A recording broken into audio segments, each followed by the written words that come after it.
Mike Tyson tries for bail. The details at 10.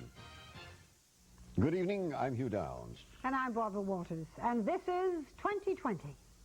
From ABC News, around the world and into your home, the stories that touch your life, with Hugh Downs and Barbara Walters. This is 2020. Tonight, can gay men be made straight? This therapist says he transforms homosexuals. This man once preferred men. Today, he's happy with his wife. And now, is sexuality an important part of your marriage? Yes, we have good sex, if that's what you're asking. Others claim treatment is helping them. For the first time in my life, 30 years of my life, I feel alive. But in the gay community, backlash. This is not a disease. There's no such thing as a cure. John Stossel brings you the hot debate over gay men. Are they born or bred? This week in Buffalo, protests over abortion. And look, in Ireland, same issue. Here, abortion already outlawed. American protesters help make it happen. They're proud of the victory. I think it should serve as a shining example to America of how to protect unborn babies. American pro-lifers fanned emotions with their films. Now, women here can't even be told about abortion services overseas. Lynn Sure with what Americans did in Ireland. Is this our future? A personal trial. This woman, Cathy Bennett, is fighting for her life. The doctors wrote her off a long time ago. Statistically, she's off the curve. But you may have seen her in this trial. She's the woman next to William Kennedy Smith. She helped choose the jury that found him innocent. With virtually a sixth sense, she can tell whether potential jurors might be biased. It was like she could see all the way through your heart, your soul, your blood, your guts. Tom Gerald with a woman famous for judging the jurors. Those stories tonight, April 24th, 1992, after this brief message. It's hard to believe so much beauty ended up in one place, America. And right now, you can see a lot more of it in a new Geo Metro from Alamo for just $15 a day. We call it Alamo's Great American Rate. One low rate, good from coast to coast. And nationwide, with Alamo, you get all the miles for free. A Geo Metro at Alamo's Great American Rate of $15 a day. It's the perfect way to tour America, from sea to shining sea. We begin tonight with Americans taking their anti-abortion fervor overseas. Some of the pro-life movement's most influential leaders have helped to win a dramatic victory for that side in Ireland, a constitutional ban against abortion. And to enforce that ban, other liberties, ones all Americans cherish, have been outlawed. So the question arises, will America become like Ireland if Roe versus Wade is overturned? Well, Roe versus Wade, of course, is the Supreme Court's 1973 decision guaranteeing women a constitutional right to abortion. Wednesday, the court heard arguments in a case that could overturn Roe versus Wade this summer. Meanwhile, this week in Buffalo, New York, the Right to Life movement staged massive protests. Tonight, Lynn Sure shows us how the very same forces we've been seeing in the news have been successful across the Atlantic. Here in Ireland, abortion has never been legal. It has always been shrouded in secrecy and shame. As a result, some Irish proudly call their country a haven for the unborn. This is the safest country in the world with regard to abortion. This is the country where unborn life is most protected, most respected. The hatred for abortion is so intense, the ban is enshrined in a constitutional amendment. It gives equal rights to fetus and mother, acknowledging the right to life of the unborn and guaranteeing the state will defend that right. But in defending that right a few months ago, Ireland found itself at the center of a major international storm. The case involved a pregnant 14-year-old. She said she'd been raped. The state said she couldn't leave to have an abortion in England, where it is legal. It took a decision by the Irish Supreme Court to lift the travel ban. And in the process, some Irish questioned the law that started it all. After 9 years as part of the Irish Constitution, the anti-abortion amendment itself came under siege. And those watching from across the Atlantic wondered if this was a peek into the future of the abortion battle in the U.S. To many American anti-abortion activists, the amendment is a dream come true. But to those in the United States who support abortion rights, what's happening here in Ireland is not a dream, it's a nightmare. Especially since many of the same people they've been fighting back home actively joined the campaign here to add that amendment to the Irish Constitution. This is a civil rights issue. It's a human rights issue.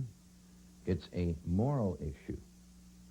And this is something that transcends boundaries. Dr. John Wilkie, an American, was president of the National Right to Life Committee during the campaign for the Irish Amendment. Back in 1982, he provided books and graphic pamphlets, traveling to Ireland to lobby and lecture, even appearing on Irish TV. No. Ireland should be an example to the world. It has in many times, in many ways. Another American abortion opponent who traveled to Ireland to fight for the amendment was Father Paul Marks, president of Human Life International, one of the most vigorous American anti-abortion groups. Did you have any qualms about going to a foreign country and doing work that would affect their constitution? Not a grain, because we're concerned here about human life and its protection. Hey, boys, did you send the stuff to Ireland? 2020 has learned that a fund set up by Father Marks called Save the Irish Babies poured more than $100,000 worth of anti-abortion literature and audio-visual aids into Ireland during the campaign. Other Americans supplied videos, including the controversial Silent Scream, which shows ultrasound pictures of an abortion procedure. But this suction tip is the lethal instrument which will ultimately tear apart and destroy the child. Oh, yes, we show that everywhere. Dr. Mary Lucy is president of the Society for the Protection of Unborn Children, one of the most active Irish groups that fought for the amendment in this American-style campaign. Ironically, she and others proposed the amendment partly in response to the U.S. Supreme Court decision making abortion legal.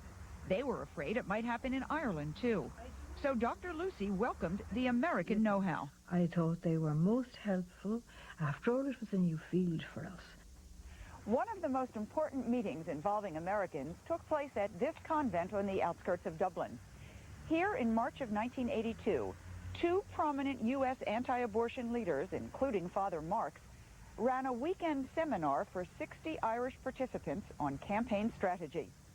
According to Father Marks, they provided invaluable advice on very specific points. That had to do with passing an amendment and how it should be worded, what you have to avoid, the loopholes. What advice did you give them? I told them you can't make any exception, for one thing, and just be very careful with language. Did you give them any suggested answers for questions or ways to make sure the message would get out better? Well, yes, we told them, I sure, never say fetus, say unborn child, because they want to depersonalize the unborn child, you see, then you can kill it. We learned firsthand how readily the Irish had accepted the American help.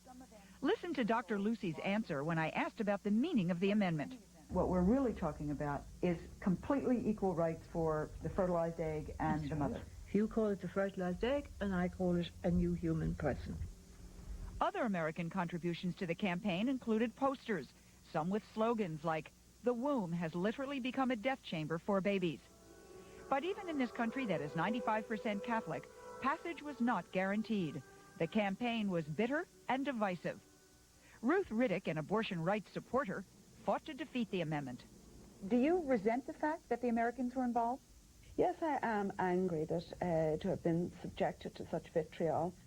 On September 15, 1983, the Irish people voted to adopt the amendment by a 2/3 majority. What was your reaction? Yippee! Dr. Lucy, could you have gotten your constitutional amendment without the help of the Americans? I think we could. But you hesitated. I hesitated because I didn't want to undervalue their help in any way. It was an invaluable help. But I imagine we could have managed without them. Shall we use the word manage?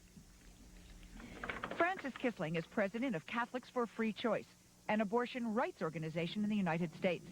She is downright envious of the success the American anti-abortion leaders had in Ireland. Do you think they did anything wrong by going there to help the Irish? No, I don't think they did anything wrong. I wish I were able to sit here today and say to you very proudly that in 1983 we were over in Ireland and we worked very effectively with pro-choice groups, and in fact such an amendment never passed. But the amendment didn't automatically stop travel to England, final destination on what's known as the abortion trail. So anti-abortion groups sought a broader interpretation to crack down on the thousands of Irish women who went there to terminate their pregnancies. Many sneak out of the country for fear of being ostracized. This woman, call her Bridget, had her abortion 7 years ago, but like most Irish women, still keeps it a secret. I tried to make up some cock and bull story as to why I had to go to London in the first place so that people wouldn't suspect what I was doing. The abortion trail usually begins with a clandestine phone call to get the name of a British clinic. Many women board a quick flight to London, while those with less money take the ferry, a 3.5-hour ride across the Irish Sea. In 1985, when Bridget had her abortion, getting the information about where to go was as easy as going to the local newsstand. I simply bought Cosmopolitan magazine and I looked at the ad that I thought looked the most like they knew what they were doing, and I just phoned them. But that access to information infuriated anti-abortion groups. So Dr. Lucy got the High Court to rule that even giving out information on where to get a legal abortion in another country violated the Irish Constitution. That ruling eliminated ads like the one Bridget saw. Today, when you pick up a magazine in Ireland, the page of ads for London abortion clinics has been replaced by a censorship notice. More women than ever go to Britain. The news media have also been censored. The Irish TV network conformed to government policy in a recent story with big X's over a clinic phone number on a poster. Even doctors can't refer patients to legal abortion centers in England. Rita Burtonshaw is director of a Dublin health clinic. What do you do when a woman comes into you who is pregnant, who wants to terminate her pregnancy? Well, what we say is that we are injuncted, which is we are legally injuncted, and that we can't give her that information. What's been the effect of the amendment on women that you've seen? Most of the women get very upset. Some of the women are suicidal. Many women on the phone particularly say, if you don't give me this information, I can't cope, I can't go any further. The court order also shut down a referral service run from this building in Dublin. But its director, Ruth Riddick, was so outraged, she is defying the ban and providing abortion clinic information to women who call her at home. Aren't you leaving yourself open to legal action of some sort? Certainly. Why? Why are you doing it? Because I have a responsibility to my constituency. My constituency are the women of Ireland who call me for information. Pat Penderville is also breaking the law. She's part of a group that fastens stickers in public places with the phone number to call for the location of a London abortion clinic. We went along while she fought for her cause at a suburban Dublin train station. The way we look at it as well is that if somebody's interested, they may take it down for themselves, right? You know, they're very easy to take off, and we kind of think that people might take them down to take it home. He's against the law here. But this man took them down because he's offended by what Penderville is doing. It's against our Constitution. But this is what this lady does, and what a lot of people do. You think it's wrong? I don't think it's wrong. I know it's the law. Still, the information is getting out, at least in the big cities. One place women know they'll find it, public restrooms, known here as the loo. Now, I really don't think that's good enough. And in fact, if anything, my life in this issue has been dedicated to getting this issue out of ladies' loos and into situations which afford women the dignity that I think they deserve. That is just some of what the anti-abortion amendment has done here in Ireland. Could it happen to us? Would you like to see a constitutional amendment just like the one in Ireland in this country? That would be our ultimate goal. I think it should serve as a shining example to America of how to protect unborn babies. But Father Marks now disagrees. He believes the amendment for which he fought so hard has been tarnished because of the Supreme Court decision that freed the 14-year-old. That decision has now been interpreted to allow abortion when the mother's life is in immediate danger. All right. 98 FM. So Father Marks has gone back to Ireland to fight against any exceptions to the abortion ban. So you would not want that same amendment to the American Constitution? Oh, yes, I would. I would have a better one that was unassailable. Looking at what's happened with abortion in Ireland in the last 10 years, do you think there are any lessons here for Americans? Let our experience be a warning to you. But those who oppose abortion find the lesson encouraging. I think that, yes, Americans could be taught from us something, in our own very small way, that there is hope. There's always hope. There is hope that someday we may also protect the greatest treasure of our nation, and that is our unborn children. Hope or threat? It's not an argument that will be easily resolved. But clearly both sides agree on at least one thing, that much of what's happening in Ireland today could be taking place in the United States in the future.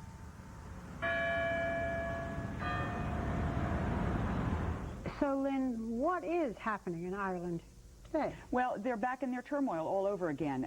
They are going to have another referendum on the abortion issue, probably not until the fall. Essentially, they're back to square one, where they were in 1983, and that practically was like a civil war in that country. Very bitter. And these two men who are so influential in Ireland, are they being influential in the rest of Europe? Well, they're trying. Dr. Wilkie and Father Marks are trying to carry their message now to Eastern Europe. They believe that with the fall of communism, and under communism abortion was generally much more accessible, they see their opportunity to get into Poland, Czechoslovakia, and try to get abortion outlawed there as well. And then they want a constitutional amendment here, even though it's possible that Roe v. Wade could be overturned. Indeed they do. They say, both Father Marks and Dr. Wilkie told me, they accept the fact that Americans do not want a constitutional amendment banning abortion right now, but that is absolutely their goal down the line. To have it totally? Yes, in this country. Later in the program, male sexuality and this question: can gay men learn to prefer sex with women? John Stossel explores the treatment and the controversy. But first, without the woman next to him, William Kennedy Smith might have been found guilty of rape. She chose the jurors. But how did she know which people to choose?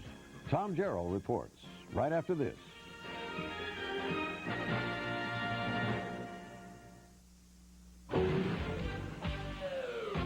There's only one name I look up to. America's #1 name in tires. And there's one tire store that I trust. Is now at America's #1 tire store. Goodyear comes to Sears. And right now, selected Goodyear tires are introductory price. I got Goodyear tires. I got them backed by Sears. I don't need to hear anything else. America's #1 tire now at America's #1 tire store. Who's going to back you better than Sears? You don't want to get bogged down in revolving debt on bank cards. All that outrageous interest. This is not for you. You know how to get out of that trap. The American Express card. Don't leave home without it. Do you remember that story about the 3 bears? This was too big. That was too small. And finally, something fit just right. Like the new J30 from Infinity. Now, that's my definition of luxury. It's a car you just slip right into and live happily ever after. Infinity makes you want to take up driving again, doesn't it? If you're looking for a great vacation, start at the top. Take a 3, 4, or 7-day fun ship vacation on Carnival, the most popular cruise line in the world. Okay, lady, this better be good. Officer, we've got to get the color tiles once a year half-price sale. DuPont Stainmaster carpet, $12.99 installed, half price. Vinyl tile, 44 cents, half price. Ceramic tiles, half price. Vertical blinds, buy 1, get 2 free. Don't miss out. Vinyl floors, half price. Ceramic tiles, half price. Vertical blinds, buy 1, get 2 free. Color carpets, half price. Color tiles, once a year half-price sale. Hurry, sale ends Monday. Saturday, ABC Sports celebrates champions, past, present, and future. First, top seniors pair up at the Liberty Mutual Legends of Golf. Then bowling's big winners battle it out at the $300,000 Firestone Tournament of Champions. And on ABC's Wide World of Sports, American Kim Zmeskal has taken the gymnastics world by storm. See her capture a 2nd gold medal at the World Gymnastics Championships. Plus the Derby Trial presented by Kawasaki and the Kentucky Derby Preview. It's all Saturday on ABC Sports. If you were on trial, what kind of people would you want on the jury? In the William Kennedy Smith rape trial, Smith's lawyers actually hired a consultant to help select the jury, but not just any consultant. She's a woman whom 18 years ago triggered a revolution in the jury selection process. As Tom Jarrell shows us, Cathy Bennett is remarkable not only for what she has done in the courtroom, but also for the courage she has shown in fighting a life-threatening illness. Tonight, take a look at jury selection and one of the Smith jurors through some very keen eyes. State of Florida versus William Kennedy Smith. We, the jury, finds as follows. As to count 1, we find the defendant not guilty. As to count 2, It was one of the most highly publicized legal judgments in recent history. But months before that dramatic verdict, William Kennedy Smith was judged in private by the blonde woman seated beside him. We had a dialogue that lasted half a day, and it was how he said things. It was the way he said it. It was everything about who he is as a person that convinced me that he had been falsely accused. Later, Cathy Bennett, known by her nickname Cat, is a nationally renowned jury selection consultant. Never was jury picking more crucial than in the William Kennedy Smith rape trial. we started out with incredible odds against us because of the way Will Smith was painted in the media. And not only that, but we have decade upon decade of negative press about Kennedy men in the past. So I felt that Will was on trial not just for himself, but for every Kennedy man that had preceded him. It took more than a month for lawyers on both sides of the William Kennedy Smith rape trial to interview a pool of more than 100 potential jurors and select the 6 they could agree on to try the case.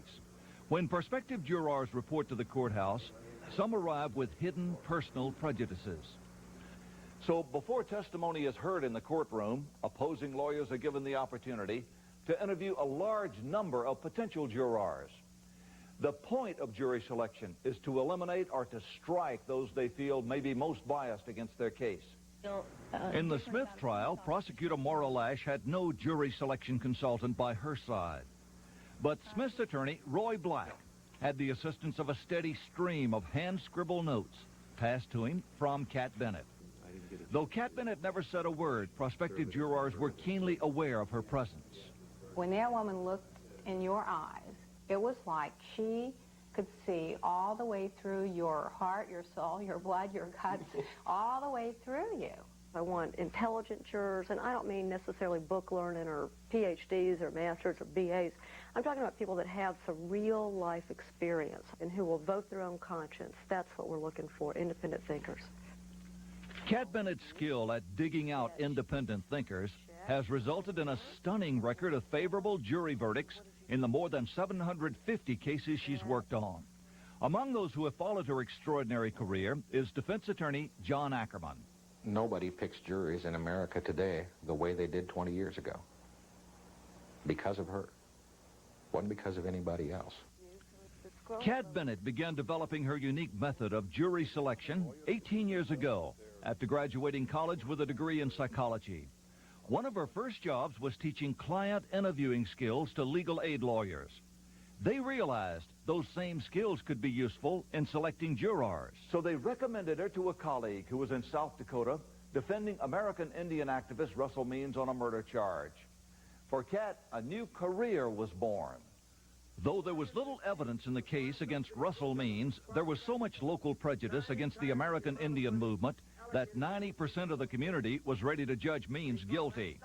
When Cat Bennett showed up, Means' lawyer faced a dilemma: to listen to the jury-picking advice of a 23-year-old woman he had just met, or stick to the method lawyers had relied on for years. I would have done it by what at that time was the textbook method. I would have said something to people like, does anybody here feel any prejudice against Indian people? Does anybody here feel any prejudice against Russell Means? Does anybody here feel any prejudice against the American Indian movement? Questions like that. It's easy for people to just say, no, no, no, no, no. I think most of us, first off, don't even know what a lot of our biases are. And then you add into that we're asked to speak about it in a courtroom, in an alien, sterile, very uptight environment. So it takes some extra skill to get people to be open and honest in that difficult environment. To help prospective jurors speak candidly, Cat instructs lawyers to ask them exploratory, open-ended questions. What's the difference in an open-ended question and a closed-ended question? Well, a closed-ended question would be, do you have any opinions about the fact that my client is black? That's closed-ended. Yes or no? Right, everybody knows the right answer. The right answer to that is no. Okay. As opposed to, can you give me an example in your community where you've seen prejudice? Describe that for me. I see. What kind of experiences have you had with people who are of a different race than yourself? Ackerman tried this open-ended approach in the Russell Means trial when he asked one rancher's wife what her experience had been with American Indians. And she said when it got real cold, the Indians would come across the border from Canada, and they'd come onto our farm, and we could tell they were real cold, and so my dad would let them stand out in the shed. And I asked the lawyer a follow-up question, which was, what would you have done if they had been white people? And this woman was so sincere, and I mean that she said, my God, I am prejudiced. Began to cry. The judge excused her from jury duty, but Cat says she would have made a good juror. Cat believes just acknowledging such a prejudice can make a juror listen to the evidence more objectively. Yeah, I would have kept that juror. I would have said, she's now in touch with it. Now it's okay. She's aware of it. Eventually, the Means defense team found a jury that listened to the evidence and acquitted their client.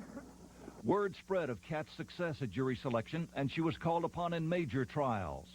She picked a civil court jury that gave a large monetary award to the family of a young Ethiopian black man who was beaten to death in Oregon by white supremacist skinheads. White power!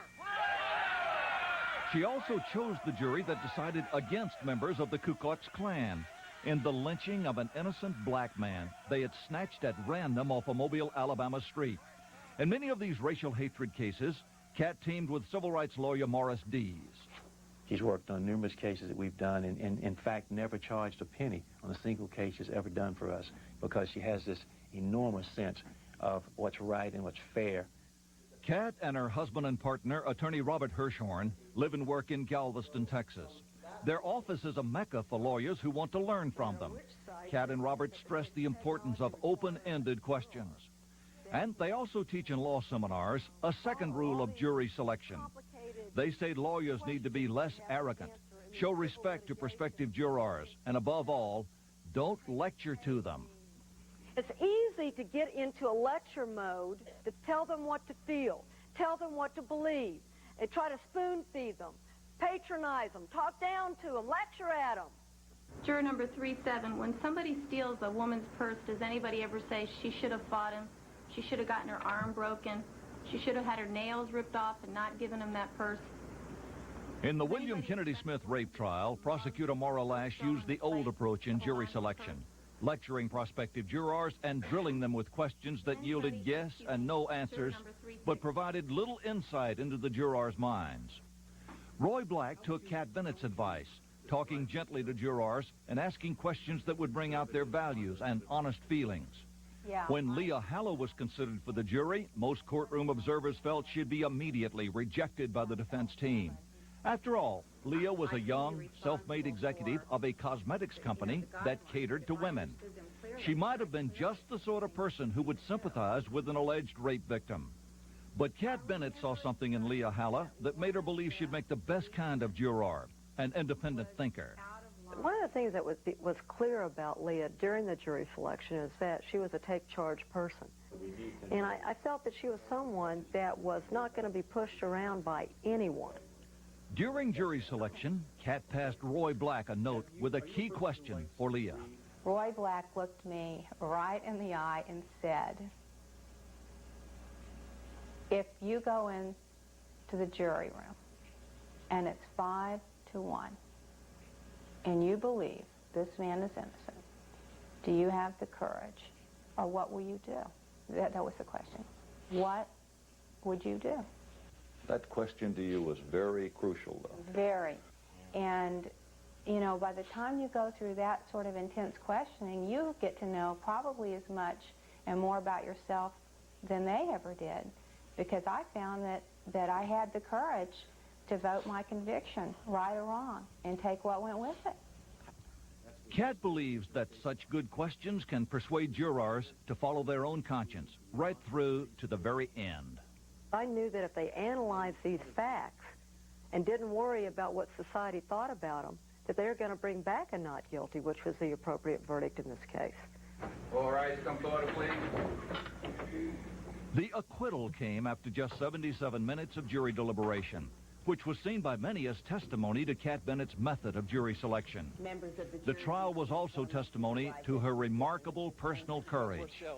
For the last 7 years, with her husband Robert by her side, Cat Bennett has been battling cancer. Her doctor had warned her that if she left the hospital where she was undergoing treatment for cancer to work on the Smith trial, it could cost her her life. The doctors wrote her off a long time ago. Statistically, she's off the curve. And so she has done a lot of that healing herself. But it's getting real scary now. I mean, because we can see the bumps under the eyes. We can see the bumps on the neck. There's a lot of people that are praying. And there's a lot of people that are really touched by her and are in her corner. Everyone, we're all aware of your courageous battle with cancer. How are you feeling now? Great. Excellent. Feeling strong and... Right, I'm feeling wonderfully. Thank you for asking. I also, too, for me every day, what is my mission is to realize that I'm not this body, that I'm beyond this body, I'm more than this body, and I'm just happy that the old critter is sticking by me, and we're more healthy than we were months ago, and we're grateful for that. And what she lives for is her family, her friends, and people. Cat Bennett loves people. Tom, have her methods been multiplied? Have enough people learned her techniques that it can make a difference in American justice, do you think? Hugh, there are not enough specific jury consultant techniques to go to each trial, and they're expensive, but lawyers and law students are studying her techniques. They know they work, and it's spreading all through the legal profession. She's really done. She started very young, didn't she? She certainly did, and it was a wonderful legacy for the legal profession, and as far as her health is concerned, she says she's beaten the odds so far, and she's continuing to do so. Keeps on Hope it holds out. She's making a difference. That's great. Right. Thank you, Tom. Next, a remarkable report. Can men who prefer sex with men learn to desire women? Is such a thing possible, or is it fighting nature? All these homosexuals are trying to change their sexual preference, and this therapist claims he has made gay men straight. John Stossel tells us how right after this.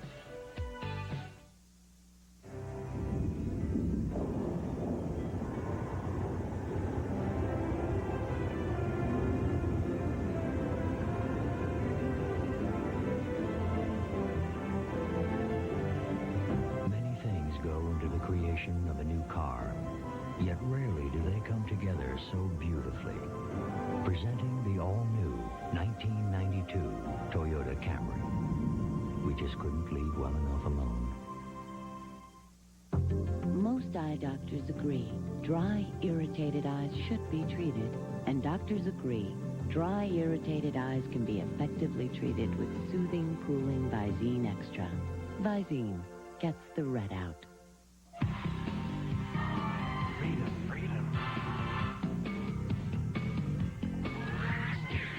Lady Stetson. Independence. A declaration of independence. Wear it. Popular Mechanics gave it the 1992 Design and Engineering Award. Popular Science gave it the Best of What's New Award. Yet it's not mechanical. It's not electronic. It's a type. Goodyear Aqua Tread, the all-season radio with a major difference. Aqua Channel, the advanced deep-groove design that channels water away as you drive. Aqua Tread, only from Goodyear. It's another reason we say the best tires in the world have Goodyear written all over them. Come closer. Come on. With certs, I don't have to worry about anyone getting too close, which leaves me free to worry about everything else. Get certs with Retsin, because there's nothing funny about bad breath. Trouble with heartburn? Well, you could change your diet. Or better still, reach for Rolaids. It works fast to bring 100% relief to millions. So maybe you can't change your life, but you can get relief. Rolaids spells relief. Gay men. Can they really be taught to prefer sex with women? Homosexuality is found throughout nature, so is it wrong to try and make gay men straight? John Stossel reports when 2020 continues.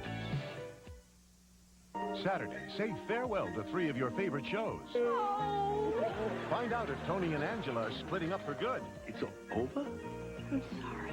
The very last Who's the Boss? And Maggie gets a new job. But it's in Washington, D.C. Will the family have to go their separate ways? It's ready to hit the road. The final growing pains. You're my father. Then, has MacIver found his long-lost son? Now! The Last MacIver. Things that make you go. A night of farewells, Saturday. We bring out good feelings. Vanda High's Landscape Center. Come to Vanda High's Landscape Center for best selection, quality, and service. Good evening. I'm Tom Zalaski with a look at what's coming up tonight at 10 o'clock on Action 2 News. A huge fire tonight at the Tilmany landfill in Kokona. These are live pictures we're showing you right now. Flames shooting high into the air. We're told the clouds of smoke can be seen all the way from Appleton. What is burning? How did it start? That's what we are trying to find out right now. Jerry Burke, Daunte Mercer, both are on the scene, and they will both be bringing us live reports tonight at 10, so join us for that. Also tonight, other stories we're following. People in Green Bay fed up with crime, take back the streets, they take back the night. We'll have that more tonight on Action 2 News at 10. Stay with us.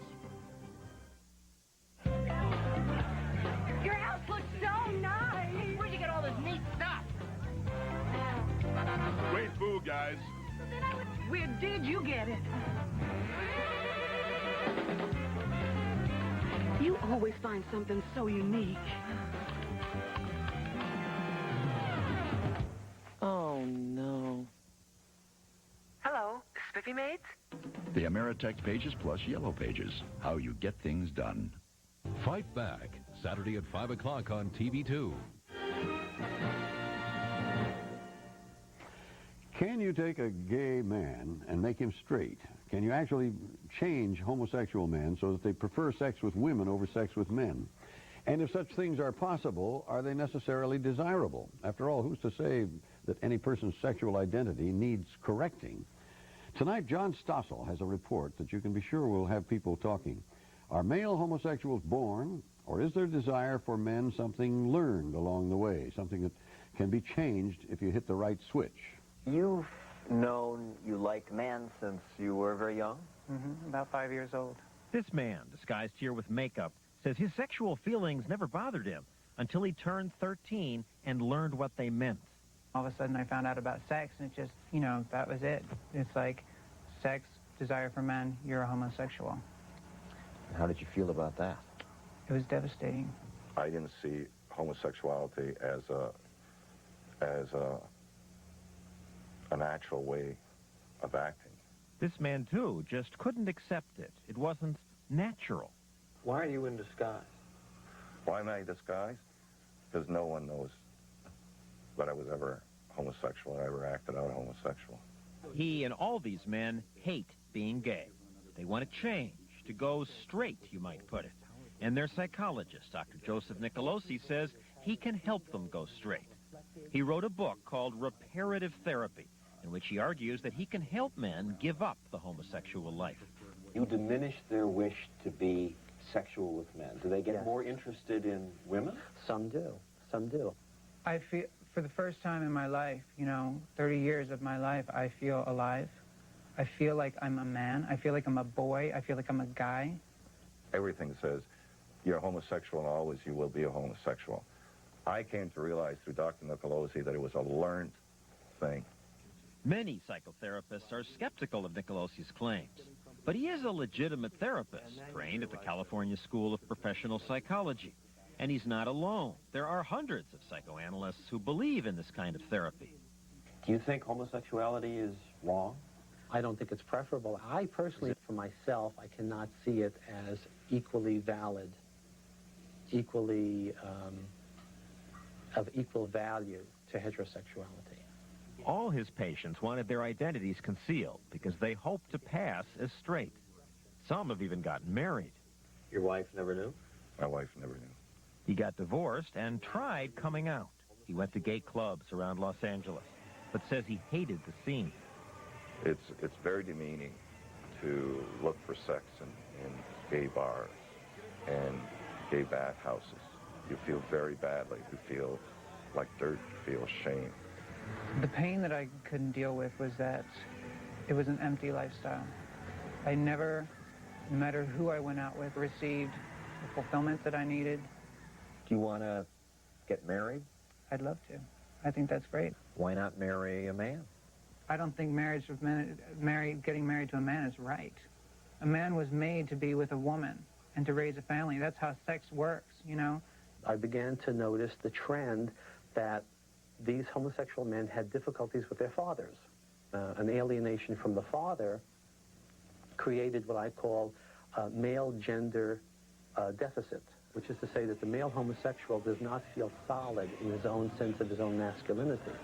Nicolosi says this happens to boys who, at the crucial age of about 2, have fathers who are unavailable or rejecting. Then the boy is left with this unfulfilled need to get the male affection or the male identification.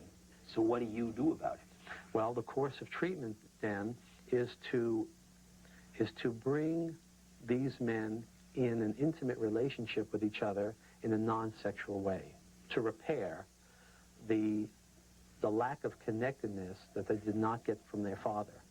Richard Cohen says it worked for him. As a young man, Cohen was open about being gay. My parents knew, my brother and sister knew. I never hid it. I had a lover in college for 3 years, and he used to come home on family visits. So I was pretty out there. But he never liked being gay. When he was 30, he married Jae Suk, who just moved here from Korea, telling her he'd once been gay, but now he was straight. They had children, and the family has stayed together. But it hasn't been easy. Like a lot of men think, well, just get married and it's all going to go away, you know. So I repressed my homosexual desires, and I thought marriage would be the solution. But I found out it wasn't. What happened? It was like the kingdom of hell. It was like the pits of the pits. He withdrew from Jae Suk, and then, to try to cure his attachment to men, tried Nicolosi's reparative therapy. He found a friend to act as a father figure. And he was straight, and he wasn't afraid to touch me. Nicolosi says that the friend gave Richard what he didn't get from his father. I needed Daddy to hold me while I cried and cried and cried and screamed and hollered. And this man committed himself to me in that way. And with his love, I broke through. His hugging you enabled you to be a straight man. My compulsive desire for a man went away.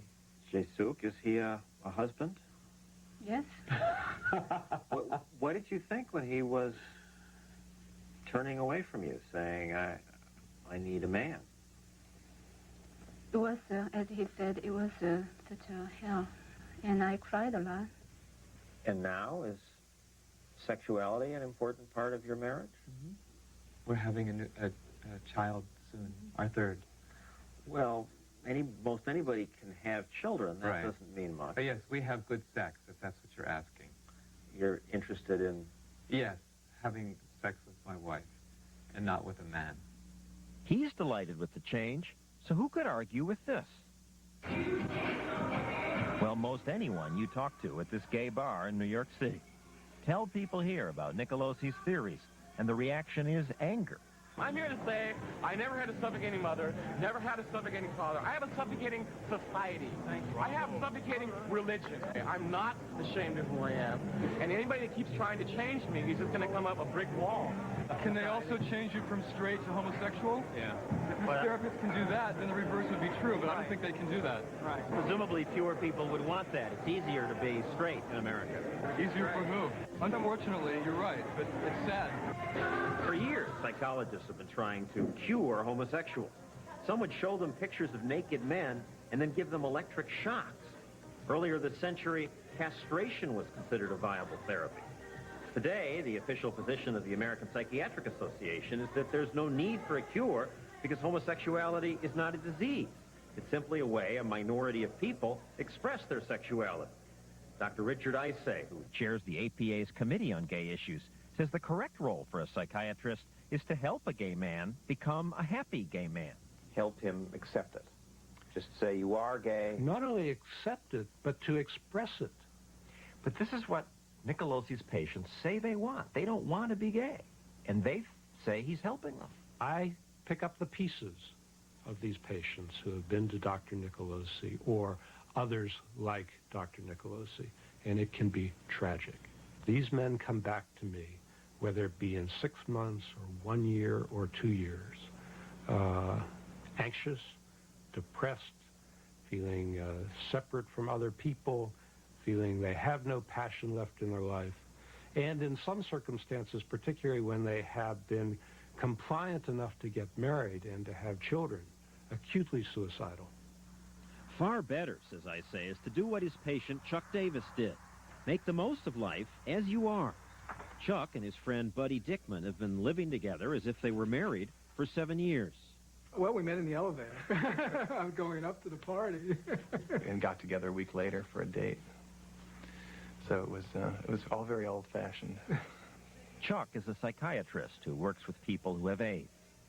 I spent a lot of years suppressing my feelings and trying to be something different than I was. And it was awful. I think that's where the biggest pain of being gay is the time before you learn to accept yourself. Buddy runs his own accounting firm. I dated women in high school and in college, but it was all a farce. I didn't have a choice to become straight or become gay or what. I am what I am, and that's it. And I don't think my father was overly distant or my mother overly suffocating. We don't fit into any of those stereotypes. You're taught from the time you're born that it's a terrible thing. People could snap their fingers and change. The people would, so that kind of therapy is probably very appealing. Central to the debate about claims of changing sexual orientation is the question, is homosexuality born or bred? If it's bred, if you become gay because of something your parents did or didn't do, then it's logical for Nicolosi to say you can change it back. The scientific research on this is inconclusive. A recent study found brain differences between gay and straight men. But that doesn't mean the difference caused the homosexuality. It could be that homosexual behavior causes a difference in the brain. Studies on twins suggest a genetic cause. Identical twins are much more likely to both be gay than non-identical pairs. But if homosexuality is inherited, then why aren't all identical twins either both gay or both straight? Still, scientists say the bulk of evidence suggests a biological cause. Perhaps most convincing is that anthropologists have found homosexuality in most every culture, modern and ancient. And biologists have found it in animals. One study showed 14% of the gulls here in Santa Barbara are lesbian. If homosexuality is just part of nature, something you're born with, that would help explain something that surprised us in the course of meeting Dr. Nicolosi's patients. Even the people that Nicolosi cited as success stories are not all that successful. How much better have you gotten? What's different? I'll still look at people going down the street. That hasn't completely gone away, and I don't know if it ever will. I don't want to mislead you. I haven't gotten over. I still have some attraction to males. And to say that I don't would be totally lying on my part. Behavior can be changed by all sorts of means, including psychotherapy, psychoanalysis, behavior modification, but the core orientation in a gay man cannot be changed. A lot of psychologists say this is unethical. You're ripping people off. The people aren't cured. Many of them feel a little better, but they still want men. Not necessarily. The attraction for men diminishes. That's the point. That's what these men want. They are distressed by their homosexual feelings, and I can help them diminish that. And they have a right to seek that kind of therapy, to pay the money for it, and I'm there to help them. You're straight. I would be lying to you if I said, like, it's all gone and all wiped away. There are traces of it there, and there's still sometimes attractions. Some people would say he's still gay. Of course. That no one has ever been cured. Of course. But look at the bind that happens. You have a man who says, I am cured, I no longer have homosexual feelings, I'm married, I love my wife, I love my kids, I'm doing fine. 5 years later, he has a fall. He has a homosexual contact. So what? It's a trade-off, and these men are willing to pay that price. Most gays we said that to said, why should we have to pay any price? And why don't you straights just leave us alone? They're treating it like a disease. What is it cured for? A disease. This is not a disease. And if people just backed off, let people live as they want to live, people wouldn't feel like there's something wrong, and they wouldn't go to this man, give their money, and this guy wouldn't rip them off. There's no such thing as a cure. John, in view of the fact that there has not been a society in which there wasn't some homosexuality, and the fact that homosexuals come from all different environments, how does the doctor answer that? I asked him that, and he said in those cases, too, those men had rejecting or unavailable fathers. Throughout the years, they all had... Throughout the years. And I also would like to add that clearly this is a minority belief. Most therapists don't believe this, and the American Psychological Association and the American Psychiatric Association both say that homosexuality is not a disease. Doesn't mean there's anything wrong with you, and therefore there's nothing that needs to be cured. You know, we're still talking about prejudice, and I wondered if it ever was proven that it was biological, if there would be less prejudice. I would think there would be. This is hardly going to be the last time that society is going to be examining this very important question. We'll be right back.